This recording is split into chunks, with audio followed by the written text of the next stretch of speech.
৩০ বছর পরেও বলি অভিনেত্রী দিব্যা ভারতীর মৃত্যুর কারণ অজানা। ১৯ বছর বয়সে ৫তলা থেকে পড়ে হয় মৃত্যু। হত্যা, আত্মহত্যা নাকি দুর্ঘটনা? সেই দিব্যার সম্পর্কেই জেনে নিন কিছু অজানা তথ্য।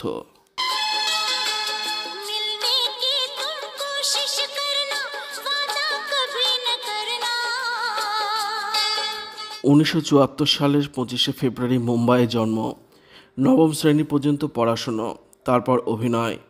তেলুগু ছবি দুর্গাবতীতে ভেঙ্কটেশের বিপরীতে শুরু। প্রথম হিন্দি ছবি বিশ্বআত্মা, শোলা আর শবনম, দিওয়ানা তাকে সাফল্যের চূড়ায় পৌঁছে দেয়। দিওয়ানাতে শাহরুখ খানের বিপরীতে অভিনয়, সঙ্গে ছিলেন প্রয়াত অভিনেতা ঋষি কাপুরও।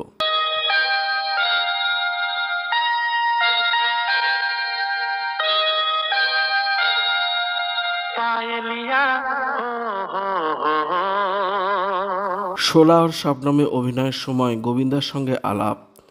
জানা যায় তাদের মধ্যেও সম্পর্ক গড়ে উঠেছিল। দিব্যার সম্পর্কে গোবিন্দা বলেছিলেন, দিব্যাকে আমার ভালো লাগে, এত মোহময়ী যে তার সামনে পুরুষরা নিজেদের সামলাতে পারে না, কিন্তু দিব্যার মোহে পা দিইনি আমি কখনো। গোবিন্দার মাধ্যমে পরিচয় হয় প্রযোজক সাজিদ নাদিওয়াদওয়ালার সঙ্গে, তারপর বন্ধুত্ব, প্রেম। ১৯৯২ সালে ১০ই মে বিয়ে, তারপর ইসলাম ধর্ম গ্রহণ। নতুন নাম হয় সানা নাদিওয়াদওয়ালা। অভিনয় যাতে প্রভাব না পড়ে বিয়ের কথা লুকিয়ে রাখা হয়েছিল। ১৯৯৩ সালের ৫ই এপ্রিল ৫তলা থেকে পড়ে গিয়ে প্রয়াত হন দিব্যা। যখন সবাই টের পান দেরি হয়ে গিয়েছে, হাসপাতালে নিয়ে গেলেও বাঁচানো যায়নি ১৯ বছরের অভিনেত্রীকে। দিব্যার রহস্য মৃত্যু নিয়ে বই লিখেছিলেন ট্রয় রিবেউরি। ঘটনাস্থলে যাঁরা ছিলেন তাদের সঙ্গে কথা বলে অনেক অজানা তথ্য প্রকাশ করেছিলেন। রিবেউরি নিজেও একজন সাক্ষী। ট্রয়ের বই অনুযায়ী দিব্যা মানসিক অবসাদে ভুগছিলেন বহুদিন ধরে। মৃত্যুর কয়েক ঘন্টা আগে মদ্যপান করছিলেন। বাড়িতে একাধিক অতিথি এসেছিলেন। দিব্যা নিজের গ্লাস ভর্তি করে বারান্দায় একা সময় কাটাচ্ছিলেন। পড়ে যাওয়ার আওয়াজ শুনে সবাই ছুটে যান। ট্রয় জানিয়েছেন, অতিথিরাই হাসপাতালে নিয়ে যান, চিকিৎসকেরা তাকে মৃত বলে ঘোষণা করেন। ট্রয়ের লেখা থেকে জানা যায়, দিব্যার বাবা ও ভাইকে সামলানো যাচ্ছিল না। বাবা কাঁদতে কাঁদতে বলছিলেন, ওরা আমার মেয়েকে মেরে ফেলল।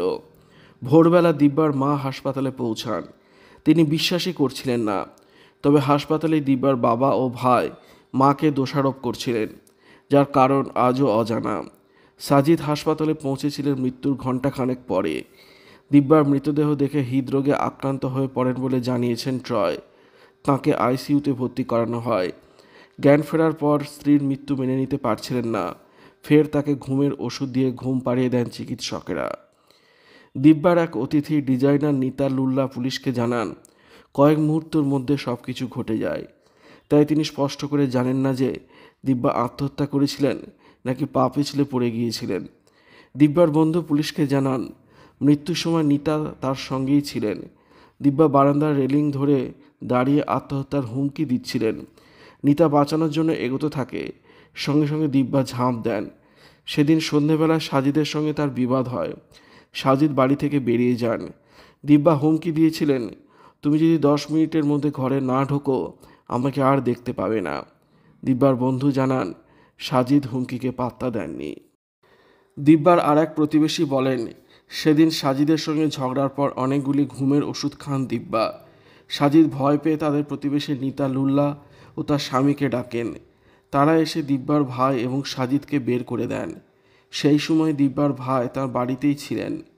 তিনি আরও জানান, দিব্যার সঙ্গে আলাদা কথা বলতে চেয়েছিলেন নিতা লুল্লা। পরিচারিকাকে থাকতে বলা হয়।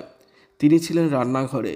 দিব্যা রান্নাঘরে আরও মদ্যপান করে সবার অলক্ষ্যে বারান্দায় চলে যান। কয়েক মুহূর্তে পরেই সব শেষ হয়ে যায়। বোঝা যায়, ট্রয়ে তার সন্দেহ তালিকা থেকে বাদ দিতে চাননি পরিচারিকাকে। তার বক্তব্য, মৃত্যুর আগে পরিচারিকাকেই শেষবার দেখা গিয়েছিল দিব্যার সঙ্গে।